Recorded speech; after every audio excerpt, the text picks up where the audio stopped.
You ask Tiger to solve. This deals with linear equations with one unknown. The final result is x equals -3. Let's solve it step by step. Group all x terms on the left side of the equation. Subtract 2x from both sides. Group like terms.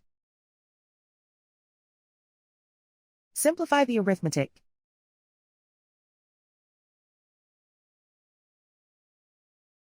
Group all constants on the right side of the equation. Subtract 15 from both sides. Simplify the arithmetic.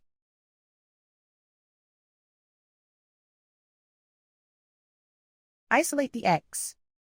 Divide both sides by 5. Simplify the fraction.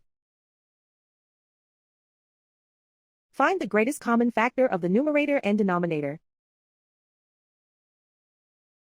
Factor out and cancel the greatest common factor.